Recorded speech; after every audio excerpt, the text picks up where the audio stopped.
We're good to go? All right. Hello, everybody. Eric Worre here. Welcome to GoPro with Eric Worre. And I got a special treat for you today. The first thing is we're trying a new experiment here in our studio to broadcast this conversation live on my personal Facebook page, on the Network Marketing Pro Facebook page, on YouTube, on Instagram, on Twitter, on LinkedIn, and on Twitch. Hello, Twitch. So we'll see if it works. If it is, let us know in the comments. Let us know what's going on.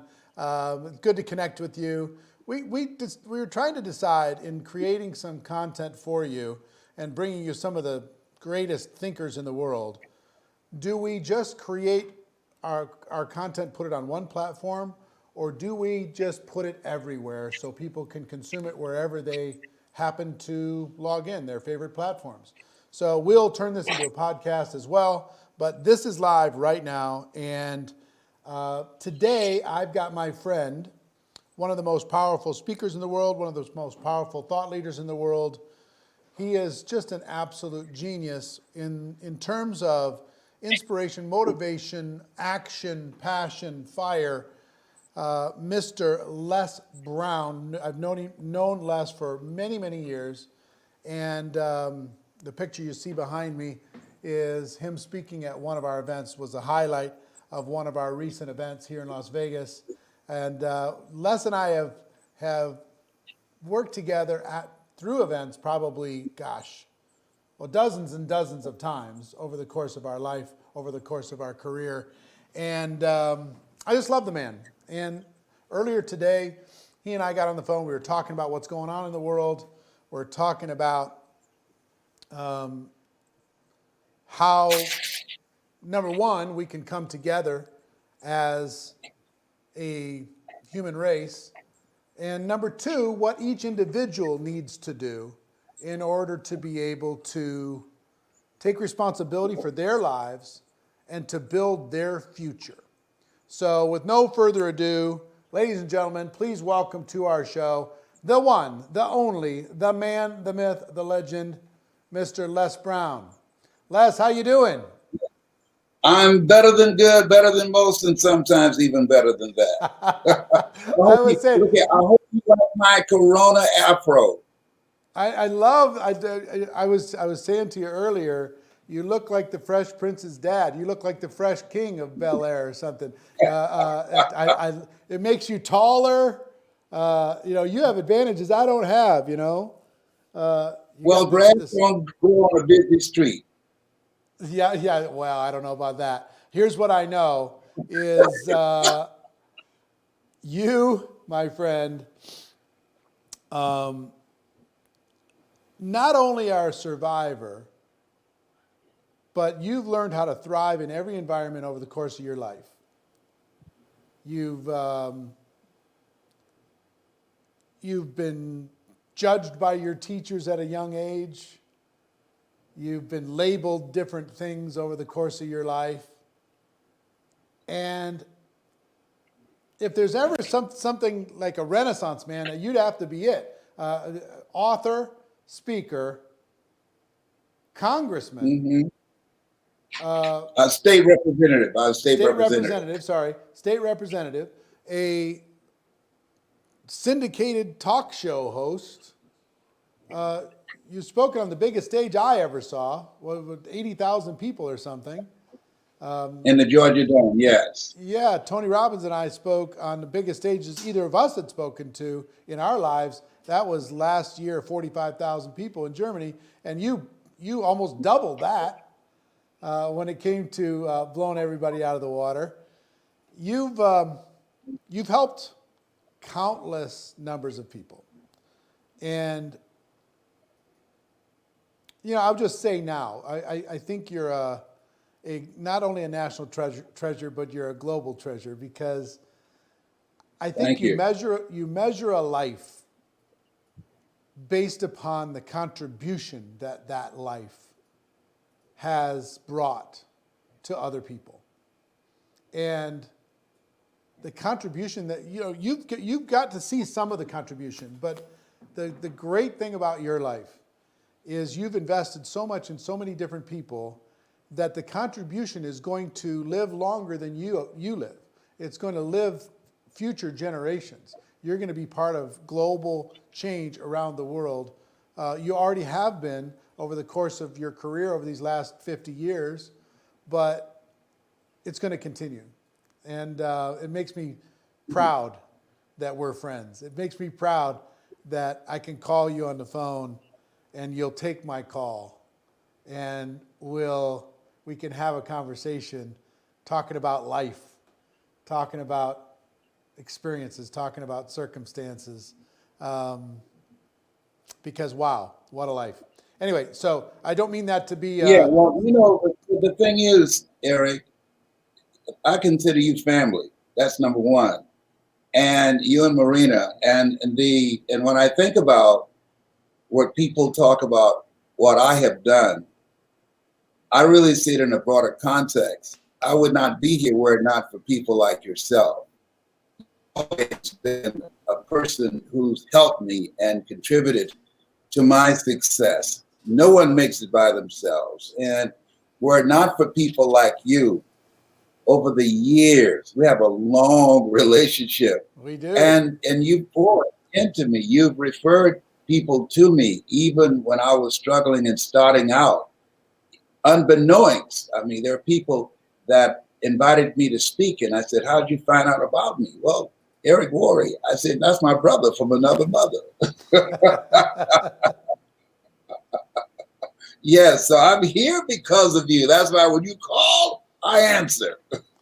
Well, that's a little bit of unearned praise, but listen, I want to talk to you about, I want to get into some of your, some of the biggest things that made a difference for you in your life. But before I do that, I want to talk about, just for a moment and touch on what's going on in the world. What's going on in the world, how important it is for us to be communicating to each other respectfully and listening more than we throw our opinions around, trying to understand each other, trying to, whether it's Corona or what's going on with the police issue and racial issues here in the United States. I'm kind of the opinion, and I really want to hear your opinion more than mine, but I'll just tell you this. Our news today is very little news and it's lots of opinion. Every show's an opinion show, and they bring on a panel. What's your opinions? And they bring on another panel. What's your opinions? And they bring on another panel. What's your opinions? And all the news is all opinions. Everybody's just throwing around opinions. And then social media, everybody's got their own little channel, and they're all throwing around their opinions. And everybody's looking for people whose opinions line up with the opinions that they have personally. And I'll speak for myself. I'm consciously trying to listen more than I'm trying to throw my opinions around. I'm trying to understand more than I'm trying to be understood. I'm trying to be aware of circumstances that I may have never experienced, but if I become aware and I listen more than I throw around my opinions, maybe I can learn something. And you and I talked about this earlier. I think change is going to come with our children and their children, and trying to educate people on how to live a good life and to be a good neighbor. So with that, Les, what's your opinion on everything that's going on? The challenges that we are facing are created by people, and they can be changed by people. And the secret is to maintain commitment through all the frustrations, through all the disappointments, through all the setbacks that we will encounter in working to change the way in which we show up as human beings and how we interact with each other. And it's a part of the process. All transformation it's what we're going through right now. It's major and it's been around, and so we can't become discouraged. 45 years ago, I was fired. for editorializing on a policeman, 5 policemen beating an African-American Vietnam veteran while he was holding his baby in a restaurant in Columbus, Ohio. It was called the Kayinki incident. And his wife, she became so enraged and just became like superhuman. And she defeated those policemen, 5. She must have weighed 125 pounds soaking wet. And they called for backup. And they handcuffed her arms behind her back and her legs, and they drove her down Broad Street and pulled off on Champion Avenue. And when they were having a change of shifts, they took turns going in and beating her in the back of the van. A guy named Tom Catron, he was a white patron that was there who happened to listen to my radio show and called me and told me about it. And then I talked about it on the air. And here we are again. Same issue, been going on for years. And we are not given the luxury of giving up, of becoming frustrated, or just being angry. Anger is a wind that blows out the lamp of the mind. Or just getting together and saying, oh, ain't it awful? And then after the emotions die down, let everything go back to where it was. It's created by people. We must be eternally and perpetually optimistic and know that it can be changed by people. Will it happen as soon as we want it to happen? No. It takes time. And we must not become frustrated or discouraged and keep our commitment to our commitment in creating a better world. All transformation that takes place on the planet, it takes time. And you must be steadfast and be like our good friend Og Mandino said in The Greatest Salesman in the World. We must persist until we succeed. Yeah, I agree with you. And what I think is, I think everybody would agree that the world should have a foundation of fairness. And in order to do that, we need accountability. In order to do that, there needs to be consequences for negative actions. In order to do that, we have to go back to caring about our neighbor, you know, as much as we care about ourselves. And people who look different than us and people who maybe have different beliefs than us. That's okay to be able to have those. It's okay. If everybody was exactly the same, the world would be a boring place. To celebrate our differences, to embrace each other, and to be able to move forward. When I was as a result of my doing that editorial about that police brutality case, I was fired. But Helen Keller said that when one door closes, another door opens. But most of us spend so much time and energy talking about the closed door, we don't take advantage of the open door. And had that not happened, had I not been fired, I would have never became a state legislator and been able to pass legislation that will have a broader impact than being a radio personality or becoming a talk show host or becoming a motivational speaker and going around the world to influence people. And so I think that what's most important for us to realize, evil prevails when good men and women do nothing. Something happened in 2007. Time magazine said the computer is the person of the year. And a lot of people wondering, why did they say that? Well, when you look at what's going on right now, were it not for the computer and people getting in social media, we would not know about it. Because after the Rodney King beating and the riots that took place, television executives agreed not to ever show any riots or any kind of chaos that took place after law enforcement acted unprofessionally. So now here's an opening. Here's the reason why. Because when people see, when they saw a man begging for his life, begging for his mother who had been dead 2 years ago, that impacted people not just here, but around the world. Were it not for the internet, most people would not know about that. And so now this evil that has been going on for a long time, evil prevails when good men and women do nothing. Well, you can't act on something if you don't know about it. Well, this, as a result, there will be some broad scale transformation taking place and legislation that's going to be introduced and how law enforcement has been looked at. It takes 1,500 hours to become a barber. It takes 850 hours to become a policeman. And you have the opportunity to be a judge, jury, and executioner. You can take somebody's life.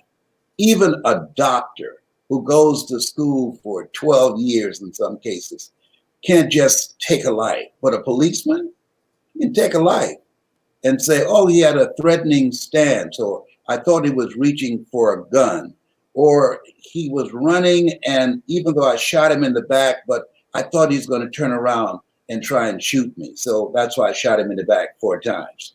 Or the kid that was shot in Chicago 16 times, or the young lady, Brianna, that was shot 8 times while she was in bed in her home and the police came in. And no charges have been filed against those guys. And so, or the situation where a young African-American male was in his apartment, a white police officer, she went in his apartment and she said she made a mistake, but she killed him. And she said she thought he was in her apartment. They sentenced her to 9 years. An African-American male who killed a police dog, he was sentenced to 40 years. 40 years, okay? So when you think about all the things that's going on now, they will continue unless people of conscience become involved. Unless, I saw a sign that says, silence produces violence. A lady flew in from Australia for me to train her how to speak from her heart. I said, why did you come to me? She said, I saw you speaking in the Georgia Dome, and you gave a speech called It's Not Over Till You Win. And she said, I was struck on how you spoke from your heart in that big forum, and I felt it. She said, can you teach me how to do that? So I said, yes. And then I said, but what do you want to do with it? She said, I believe the world is hateful and divisive and violent, not because there are not enough people that care, but because too many people are silent. And so now what we see, and I think the internet contributes to it, and the corona diet, the coronavirus has contributed to it. Yeah, that people got a chance to think. And they said, you know what? This is wrong. And I'm going to become an active force in correcting this. There are white people who called me and said, I did not know. I had no idea. I believe there's good in the worst of us and bad in the best of us. And when you see the number of white people, and particularly young people, that's participating and to create a better world, that's heartwarming. That they're saying, no, this is wrong. No. That's a human being. That you had your knee on his neck with your hand in your pocket while he was begging for his life, and 3 of your comrades who were hired by taxpayers to serve and protect watched as he died. No, that's wrong. And we're going to speak out against that. And when something happens, as I was talking to you, 3 things happen. There's a perpetrator, there's the victim, and there are the witnesses. And the question was asked, what's the worst? And the answer is the witnesses, the people who stand by and watch and say nothing. Either one of those cops could have said, come on, man. It's 4 of us. He's handcuffed. He can't go anywhere. We got him. We don't have to kill him. It's a $20 counterfeit bill. Come on, man. Give him a break. It's a human being here. They didn't do that. They pushed a 75-year-old man down, 75-year-old white man, bleeding from his head. One of the cops, human instinct, wanted to pick him up. The guy that was leading the platoon said, no, keep walking. And then they lied. They said, well, he tripped. Well, fortunately, because of the computer, because of the cameras, it was captured, they lied. The only people that lie as much as Donald Trump are policemen. They got the record. I think that Donald Trump is number 2 to them. They've told more lies, and the reason that they're the worst liars, because people go to prison because of their lies. People go to death row because of their lies. People have their lives taken from them, and families are shattered and broken because of their lies. And so we have to ask ourselves, what did I do? Was I a witness while I was there on the planet? What role did I play? Horace Mann said we should be ashamed to die until we've made some major contribution to humankind. In the middle of a surgery, it looks like a murder, but on the other end, there's a healing. This does not come to stay. It's come to pass. We will get through this. We'll be stronger and better because of this, going into this process than when we came up. And just look at it. All at the same time, God is in the midst of this. I strongly believe, how are you going to have the coronavirus, the most disruptive experience with any disease that ever hit the planet in my lifetime? I'm 75. I've never seen anything like this.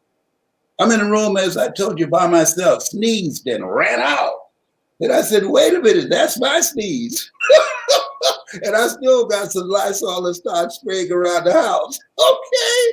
So how does that happen? Coincidence is God's way of staying anonymous. George Floyd and the coronavirus at the same time, and people have to stay home, and they see it on the internet. Whoa, those things coming together. That's going to change how we see this moving into the future. It cannot be denied. It cannot be disputed. Those 8 minutes and 42 seconds jarred the world. People around the world, Berlin, Sweden, England, all around the world said, no, that there's a human component here. Human beings said. Now, we got some radicals that said, oh, it don't matter. But the majority of people said, this is undecent. This is indecent. No. I'm one of those people. People call me a one. I can't kill an animal. I could never shoot a deer. I mean, who would want to kill Rudolph the Red-Nosed Reindeer? Who would want to do that? Let me tell you something. This has nothing to do with the subject. I had a duck, and his name was David. And I was about fourth. David the duck. About fourth, fifth grade. David the duck. And my brother, he had no qualms in killing a duck or a chicken. He would pull their heads off. I couldn't do it. I came home and we had dinner, and then later I went outside to feed David. So Wesley was laughing, my twin brother. I said, what are you laughing about? David! Hey, David! I'm just calling David, looking for him, right? He said, Leslie, you don't have to call David. I said, why? He's in your stomach. No. What do you mean? That's exactly what I said. No. Yeah. We cooked David. Oh my God. No, you didn't. No, you didn't cook David. Oh God. Oh God. And was funny. The other brothers and sisters, they laughed. Man, I was sick for about 5 days. Hey, David, that's cruel. Who does that? It's messed up. You There's should some eat your crazy pants. people in this world. Well, They're here's crazy and we people. That's all they do. And when you and he I was talked. killed, I Yeah, cried. And they said, it's just a dog. It wasn't just a dog. It was my dog, my friend. right. Yeah. People say things become important when they become personal. You know, it's when somebody in your family, when somebody that you love, when somebody that you touch experiences something, then it becomes important. Um, you and I talked about this earlier today when we were chatting. Is my hope for the police department, because there's so many amazing police officers out there doing an incredible job to protect and serve, that there is more accountability for people who overstep, that there are consequences for people who overstep, and there are systemic, whether it's training, communication, everything else. But and I think we're headed towards that. At least I hope we're headed towards that. I think so. My The brother-in-law, he world was a is police crying officer for about this. 30 years. Yeah. Yeah. And Alex, he said to me, I said, Alex, why don't you guys tell on the bad guys? He said, Les, those guys I work with. This guy that we arrested, I see him get the hell beat out of him. He's a stranger. If I tell that I witnessed my partner beat this guy up and treated him inappropriately, if I get a jam and my life is on the line and I call for backup, guess what, Les? I said, what? They're not coming. They're not coming. And I can lose my life if I don't have the support. So one of the things that I propose is that they have a whistleblower, confidential whistleblower program where cops who are decent human beings can, if there are situations where they can tell without being exposed or found out, that they can do so confidentially without putting their lives on the line. So there's a reason for the blue shield, the silence, the cover up and look the other way. So I understand what's going on with that. Well, I like independent oversight. I like accountability. I like consequences for negative actions, and I like rules when it comes to no chokeholds and stuff like that to be able to move forward. Let's switch gears a bit and let's talk about your upbringing. And you had everything stacked against you growing up to become the man that you are. How did you get there? I mean, what happened as a young man? Hungry. Yeah, talk to me about what happened to you as a young boy and how it evolved. That's why I wrote this book, You Gotta Be Hungry. Because when I graduated from high school, and just show you, that's 1963, a white high school dropout had more of a chance of getting a job than a black college graduate. Would be the last hire and the first fire. Today, Federal Reserve issued some statistics yesterday. A white high school dropout makes 3 times more than a black college graduate. The system is stacked against the average person. In order to make it, you gotta be hungry. Well, people that are hungry are unstoppable. People Can you that say are that? Can you say hungry, that one more time, Les? Because you broke up just a little bit. You got to be people that hungry. are hungry. Yes, you got to be hungry. People that are hungry are relentless. They are unstoppable. They will find a way to win. My mother was interviewed when I had a talk show, and a reporter asked her, "How did you know when you took in 7 children as orphans and then adopted them? How did you know that you'd be able to do that? You never had kids before." And she said, and I'll never forget, she said, "I didn't believe I was in it by myself. I believe that the Lord will make a way somehow. And everything that I take on all through my life, when I get up in the morning, my affirmation to myself is, Lord, whatever I face today, together you and I can handle it. I believe everything that I've done, everything that I've taken on, everything that I've experienced, that I believe that He's never left me. He said, I'll never leave you nor forsake you. And so I feel that when we do the best that we can, God will do what we can. Now, I do have moments when I feel like Mother Teresa, who said, Lord, I know you know how much I can bear. I just wish you didn't have so much confidence in me. Keep loading it up. Yes, I just wish you didn't have so much confidence in me. My God, when I was diagnosed 27 years ago with prostate cancer and told that it metastasized to 7 areas of my body, including my spine, and Cancer Centers of America just told me a few weeks ago, do you realize, Mr. Brown, Dr. Taha from Pakistan, that you are experiencing 4th stage cancer? So I said, yes. And it metastasized to 7 areas of the body. I said, yes. And I smiled. He said, why are you smiling? I said, 7 is my lucky number. Now, when Alfred Golson, Dr. Alfred Golson, he was an oncologist from Howard University, he told me, he said, Mr. Brown, you have prostate cancer. And I said, can you give me a second opinion? He said, yes. And you're ugly too. I said, I know you didn't just call me ugly. He said, yes.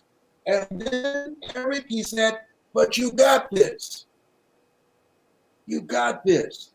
We determine the diagnosis. God determines the prognosis. Here's what I learned in that moment. That was a defining moment for me. When we laugh, our mind shuts down. That's why when I train speakers, laughter is a very important part of the speaking process. Why? Because your mind shuts down, but the heart opens up. And he spoke with conviction, you got this. And I left there not with a heart full of fear, because the word cancer is the most feared word in 7 different languages. I left there with a heart full of faith, knowing I got this. And so that I remember with Dr. Norman Cousins, he said, we have to be defiant when things happen to us in our lives. That doctors should not tell people they are terminally ill. What they should say is, my ability to help you has terminated. Now you need to explore some other options. And I believe in alternative as well as traditional. But what's most important, our mindset, that what we are dealing with right now, we got this. We got this. That, when we think about James Weldon Johnson, he wrote a song called Lift Every Voice and Sing. And it's been called the Negro National Anthem. And there's a line in there that said, stony road we trod, bitter the chesting rod, felt in the days when hope unborn had died. Yet with a steady beat have not our weary feet come to the place for which our father sighed. We've come a way that with tears have been watered. We're treading our path in the blood of the slaughtered. We've come through some stuff. And we're still here. We're the children of the ones who would not die. And we're still here. I heard this lady saying when her store was looted, and she said, I've lost everything. And I was yelling at the TV, no, you got up this morning and it was not a chalk outline around your body. You got a pulse. Now, this is a Black woman that her business had been vandalized. Her dream, the loan that she got for her business. And I'm sure she was out front trying to say to these looters, hey, I'm Black. But when you get together with other people and decide to go crazy, anybody can do that. They're not a part of the movement. They're part of their own personal thuggish behavior. But there are people, the majority of people, who are out here who've been moved that a life has been taken needlessly and want to change the way that we function as a society, as a country, as a world, to value life. Yes, Black life has value, but all life has value. We know that. But there's been just a disproportionate number of African Americans that are consistently killed and no accountability. Over 98% of cops who kill unarmed Black men never go to court, never face a trial, and the few that do, they get off. That's real. Yeah. Well, I've seen in some of the comments, and we're on all these various platforms. So some people say, "Wow, this got political a little bit." You know, look, I think I, let me give you my view on politics. I'm an independent. I vote for whoever I think is the best candidate, and I I'm know an independent as well. everybody's loud when it comes to who they like, who they hate. I've voted. I went back and looked at my voting record, and I won't tell you which ones, but I've voted exactly 50-50 for presidential candidates, Democrat and Republican, over the course of my lifetime. Exactly 50-50.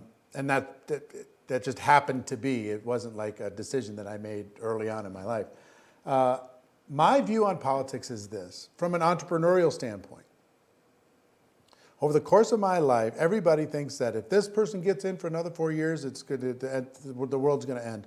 And if this person gets in, it's going to solve all my problems and all this kind of stuff. And for my whole lifetime, that's never been true.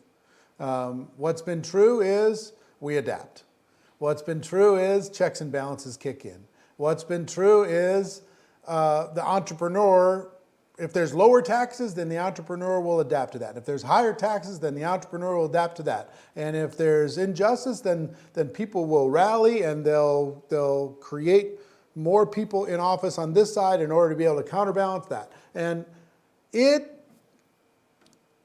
so I would be less concerned. If you go ahead, be active for whoever it is that you believe in. But I would be less concerned about them solving and taking care of your life than you taking care of your life. I think you need to take care of your life. And it's this idea that the most iconic phrase that I think, if somebody brought up the name Les Brown, what would come to people's minds would be, you got to be hungry. You got to be hungry.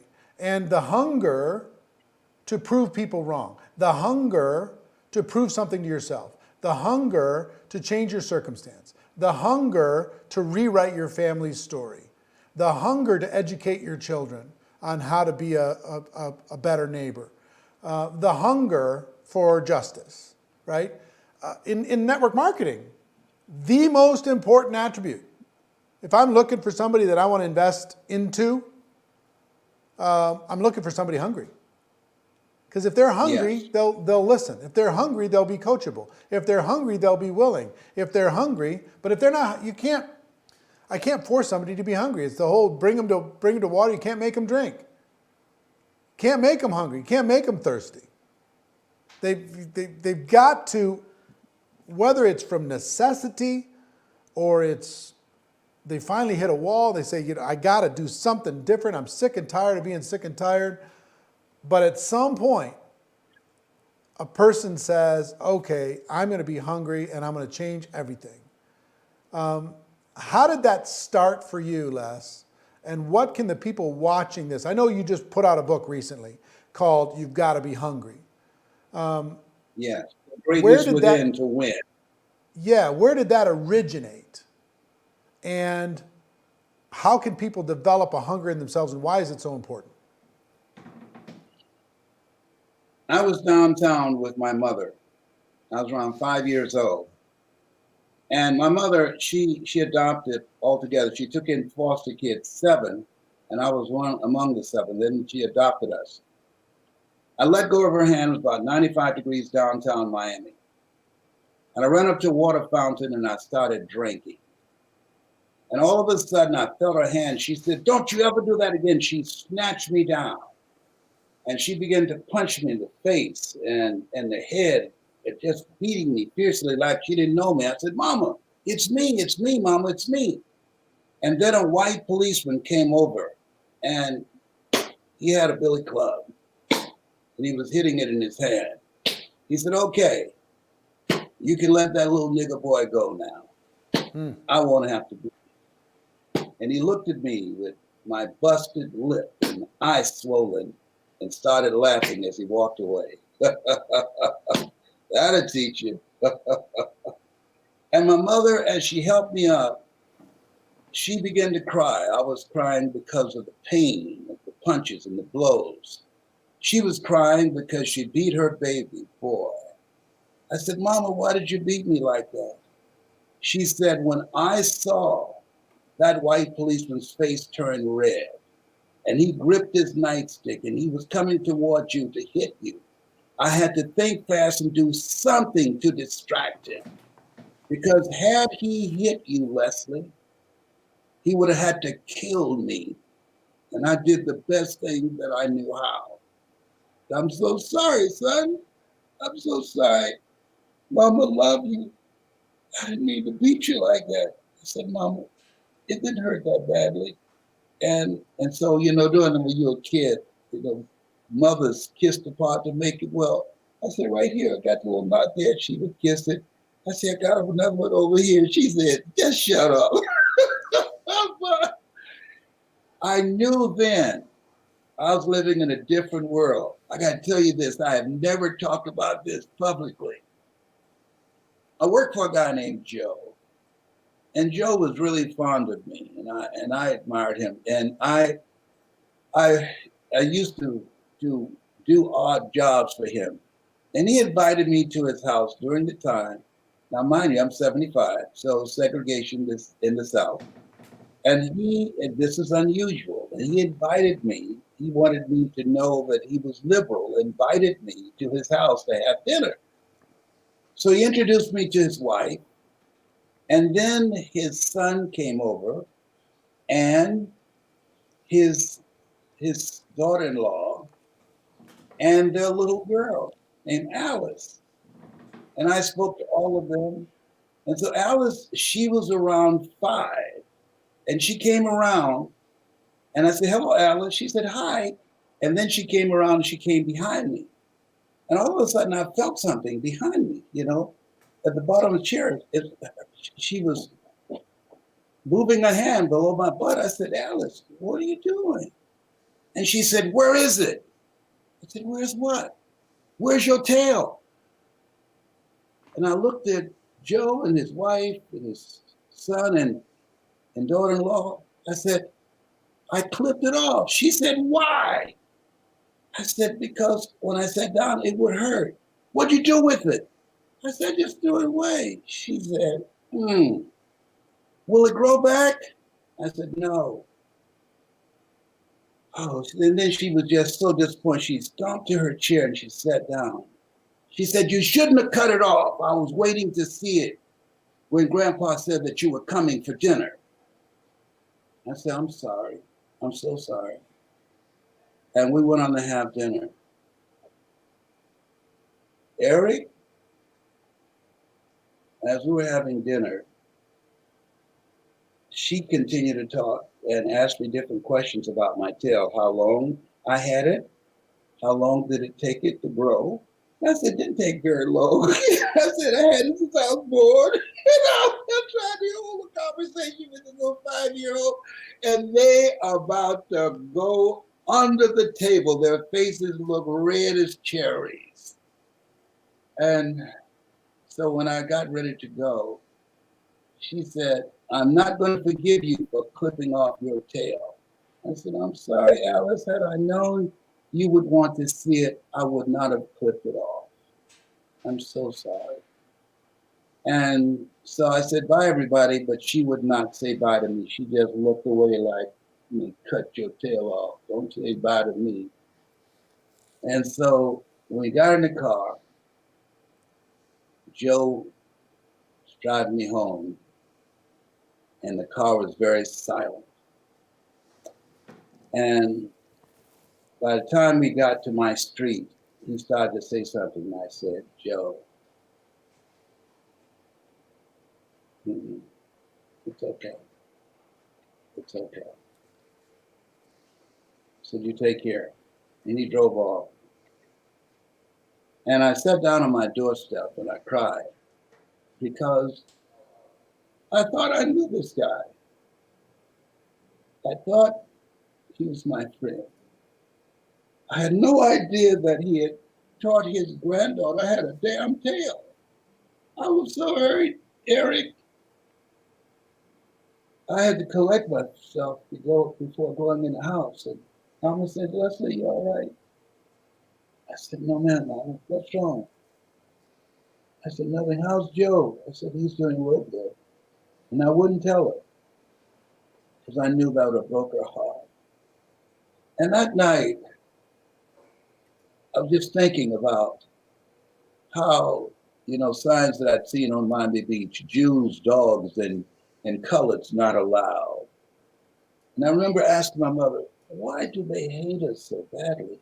And she said, Leslie, I don't know, but don't you ever be like them. Do you hear me? Don't you ever be like them. God is love. Scripture says God is love, and he who dwelleth in love dwelleth in God, and God in them. And I made a commitment. I'm Amy Brown's baby boy to live a life of love. That how you feel about me, Eric, is none of my spiritual business. It's how I feel about myself that's most important. And everybody don't operate at that level of consciousness, but it created a fierceness in me. I knew there were two worlds, and it's a hunger to take care of my mother, the hunger to provide for her, the hunger to buy her a home. It gave birth to that hunger. Hearing my mother having to clap her hands when she went into another room to look for a hat for Miss Harris. Miss Harris, how you doing? Great. Mamie, do you see it? No, I don't. Mama, what is it, Leslie? Why are you clapping your hands? Don't you worry about it. You just do what you're supposed to do. Miss Harris said, clean the spots off the floor. She came out. I don't see it, Miss Harris. Go in the other room, Mamie. She went in the other room. Mama started clapping her hands again. Mama, why are you clapping your hands? Didn't I tell you, boy, to do what you're supposed to do? Miss Harris came over to me. I can tell you why she's clapping her hands. Because when I have colored people looking for something and I can't see them, I make them clap their hands to make sure they're not stealing. I dropped the washcloth. And during this time, you weren't allowed to look white people in the eyes. I looked her in the eyes and I said, my mother is not a thief. She would not steal from you or anybody. She's not a thief. Then I got back down and I started scrubbing that floor and slinging water everywhere, tears coming out of my eyes. On the way back to Overtown in Liberty City on the bus, I wasn't talking. She said, Leslie, yes, ma'am, what's wrong with you? I said, I'm mad. She said, why? I want to be a man. Why? You'll be a man soon enough. I said, no, I want to be a man now. She said, why? I said, if I was a man, you would never cook for anybody but us. If I was a man, we would not have to eat food left over from the families that you cook for. If I was a man, we would not have to wear hand-me-down clothes that somebody else has worn for a year. And if I was a man, nobody will make you clap your hands because they think that you're stealing. She said, Miss Harris told you that, didn't she? I said, yes, ma'am. And I just turned and looked out the window. And she said, Leslie, it's going to be all right, son. That gave birth, Eric, to hunger in me. That nobody would ever make my mother clap her hands again because they think that she's stealing. That my mother, one day, because of my becoming actively engaged in the fight that people are doing right now, that kids would not get the hell beat out of them because they drank from a water fountain that said for whites only. That's why I use radio to bring about social justice. And it caused me to be the person that I am. It created a hunger to create a better world. It created a hunger to live a life that will outlive me. That's why I train speakers to become messengers of hope, because when there's hope in the future, that gives you power in the present, and get people to live out of their imagination rather than their education, and their indoctrination, and help them to have an expanded vision of who we are and how we can show up in life. So you asked the question, be careful what you ask for, because you No, just I'm might glad. get I it. mean, because here's the thing. Here's the thing. I've known you for what, 25 years? Something At like that? least Yeah. over I've known you a 30 long years. time. And some of these stories I've never heard. And my stories and my history, this right, notice I said help people live out of their imagination and not out of history. My history has never interfered with our relationship. Right. I've never felt it. I've never felt anger. I've never felt bitterness. I've never felt uh, division. You know, even though we have we're different ages, we're different colors. You know, we grew up in different circumstances. I never would have known that if you hadn't told me we're salt and pepper and I'm salt. Right? So tell me what you think. I want to ask two different questions. One question is one about what people can do to ignite the hunger in themselves to make themselves a better person. But first, what do you think needs to happen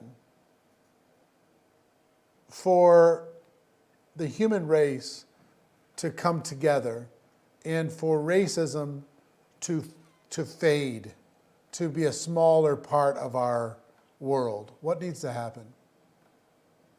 As I said in the beginning, cities, society, countries are created by people, and they can and they will be changed by people. The secret is to maintain commitment through all the frustrations, through all the disappointments, through all the setbacks, with all the resistance that we will encounter in attempting to change the way that we function as a society. Slavery existed in this country for over 300 years. We in this country had laws that said a black man has no rights in which a white man has respect. We in this country said a black person is 3/4 human. White people used to use children, black children, as bait to catch alligators in Florida. When you don't recognize a person's humanity, you can do anything to them. Like keep your knee on their neck for over 8 minutes with your hand in your pocket and three buddies watch and the world watch and the cameras on you saying, come on, he can't breathe, stop. When you can do that, that says a lot about the mindset of the people that do that. And what we must do is continue to fight, continue Talk to me about to what we talked do. about earlier. We talked earlier today about, and you mentioned, and it really resonated with me, that a lot of racism is not you're not born with it. You learn it over No, it's time, taught. There's a and lady named for our Jane future. Elliott. Yeah, go ahead. Jane Elliott. She's done a brown eyes, blue eyes experiment. She talked about the fact that racism is learned. There's a guy that's one of my mentees, Jeff. He's out of Illinois. He used to be a skinhead, as I tell you, and he used to drive 80 miles to come to my sessions. And I was training in Chicago, and he's a quadriplegic now, but he can drive. He have some use of his hands. And I said, why do you come see me? He said he fell out of a tree and he was paralyzed, and his mother saw me on PBS and had him to look at it. And he heard me say, life is God's gift to us, and how we live our lives is our gift to God. And he realized that he'd been wasting his life feeling sorry for himself because of his accident, because of his paralysis. And he said, when he saw me, he said it stirred something in him that he was going to do something with his life. And so after several months, because we're still friends to this day, and this is over 20 years ago, I said, Jeff, want to ask you a tough question. He said, I knew it was coming. I said, why did you hate people like me? He said, Les, I've been thinking about that to see what I would say to you. He said, some things are taught, some things are caught. I was in the environment. I didn't know. And no one could have told me, as deep as my hatred of Black people was, that I could listen to you or anybody that was Black. He said, I really don't know when that happened. He said, but I'm a different person now. And we're all human. But your voice, when I heard your voice, it made a difference for me, man. And I've talked to other people. And since then, I've been able to convince other skinheads to leave that kind of demonic, destructive, toxic mindset and view all people as humans. And so it's going to happen. Change is going to come. Generation by It's going to take, generation, how we teach our kids. yes. Let It's me going to ask you come. We this, have and let no me lose throw hope. something in here, Les, because some of these platforms are going to be limited to 1 hour, and we're coming up on 1 hour in like 2.5 minutes. So if we lose some of those, I do want you to be able to talk about the book, You've Got to Be Hungry, and what people can do to ignite the hunger in themselves to be able to create a better life. Find something that you can align yourself with that gives your life a sense of purpose and meaning and passion. Somebody asked me, how would you want your life to be described when you go? And I told them, I want them to say he aspired to inspire until he expired. That's the mission of my life. And so most people, I have a friend named Darren Benzie, and he wrote a book called Most People Are Living a Misplaced Life. And so when you're in alignment with your purpose, those who hunger and thirst after righteousness shall be filled. Righteousness, right thoughts, right words, right feelings, right relationship, and right vision of living out of your imagination rather than out of your mental conditioning and indoctrination to create a better world. You know, Walt Disney said the imagination is the preview of what's to come. And so we have, to me, with this book, you've got to be hungry, the greatness within to win. That people who read it, they're going to see, oh my God, this suits this time where we are. 40 million people have lost their jobs. 40 million, 14 millions have financial assistance, but there are millions more who can't even get through on the line. If you're going to make it, you've got to be hungry in order to break through. The system is not fair. It's not fair that birds eat worms, and they do. It's a part of the process.